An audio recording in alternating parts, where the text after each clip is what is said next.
Yes, hi, this is Jason Taylor with the law offices of Jason Taylor. Some of you know I periodically do recipes. I love to cook, love to eat. I live on a farm, and so I got my grill out there, my smoker, and chickens and sheep and everything else. And I just, on the weekends, I like to have a cigar, a cold beverage, and spend some time smoking, hanging out with my dogs. And one of the recipes I had given in a newsletter we did a while back is a crab cake recipe. That's my mother's crab cake recipe, but I thought I'd go ahead and do it on a video as well.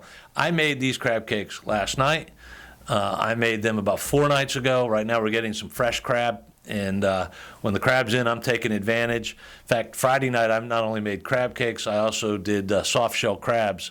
I sauteed. So when the food's in, man, I'm all over it. And then I made them again last night. So this is my mom's recipe. If you take a pound of crab meat, back fin's the best, of course, and I'm talking blue crabs right now, which are so common in North and South Carolina and Maryland on the shore. So a pound of crab, blue crab, will get you about 6 crab cakes. You throw that meat in a bowl, and you gently work your fingers through it. You know, my mom always said you don't want to bruise the meat.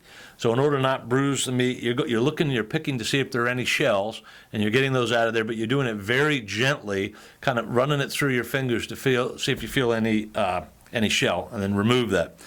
On top of that, I'll mix up 2 eggs, dump that in there, 1/4 cup of breadcrumbs, or really good is crumbled up saltines. So you're good with either of those two. And I'll do 2 tablespoons of mayonnaise and a tablespoon of mustard. My mom always said heaping tablespoons of mayonnaise, heaping tablespoon of mustard. I'm not a big heaper, but hers are always better than mine. So maybe heaping tablespoon of mayonnaise and mustard, and we always use Dijon Mustard if you got it. Have some Old Bay seasoning you can throw in there. A lot of times I'll throw it on as I'm doing the crab cakes because I forget to throw it in the bowl. If you remember, throw a little of that in there as you're mixing together the breadcrumbs, the egg, the mayonnaise, the mustard, and the crab. If you throw some in there, then probably even better. For whatever reason, I set it off to the left and always seem to forget and laugh at myself later, and then just do it while I'm cooking it. Before you start, in the pan, I put in a little vegetable oil.